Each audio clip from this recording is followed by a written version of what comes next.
ఈరోజు మనం bowling fast bowling నుండి అడ్వాన్స్గా చెప్పుకోవాల్సింది ఏంటంటే చాలామంది ఫాస్ట్ బౌలర్లు అవుతారు. ఫాస్ట్ బౌలింగ్ అవ్వడం వేరు, ఫాస్ట్ బౌలింగ్ తెలుసుకోవడం వేరు. ఇప్పుడు మనం ఆ ఫాస్ట్ బౌలింగ్ ఎలా వేయాలి ఏంటి అనేది, అసలు ఫాస్ట్ బౌలింగ్లో ఏంటి సిస్టమ్ ఉందంటే స్పీడ్ యాక్సిలరేషన్ అని ఉంటుంది. స్పీడ్ యాక్సిలరేషన్ అంటే రన్అప్ అనమాట.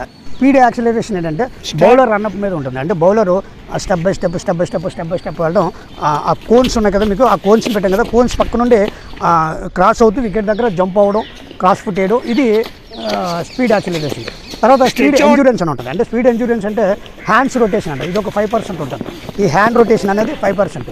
అలాగే స్పీడ్ యాక్సిలరేషన్ చెప్పుకున్నాం, అది ఒక 30% ఉంటుంది. అంటే రెండు కలిపి 35% యాక్సిలరేషన్ ఒకటి, స్పీడ్ ఎండ్యూరెన్స్ ఉంది. ఈ రెండు కలిపి 40% వేసుకున్నాం. అంటే సపోర్టింగ్ అనమాట. ఫాస్ట్ బౌలర్కి సపోర్టింగ్ వెళ్ళడానికి ఏంటంటే కావాలి. తర్వాత పవర్ స్ట్రెంత్ కావాలి. అంటే పవర్ స్ట్రెంత్ ఎందులో వస్తుంది మనకి?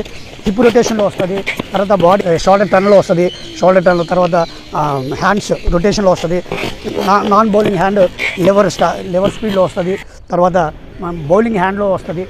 తర్వాత ఇవన్నీ కూడా ఏమవుతాయంటే అదొక 40% సపోర్ట్ అనమాట.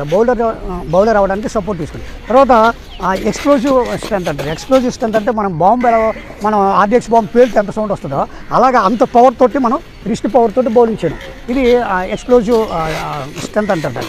ఇవన్నీ ఇంక్లూడ్ అవుతాయి. తర్వాత క్రాస్ ఫుట్, బ్యాక్ ఫుట్. ఈ బ్యాక్ ఫుట్ ఏమో ఇక్కడ పడాలి, ఇలా క్రాస్ ఫుట్ పడాలి. ఈ బ్యాక్ ఫుట్ వెళ్ళిన తర్వాత ఫ్రంట్ ఫుట్ పడాలి.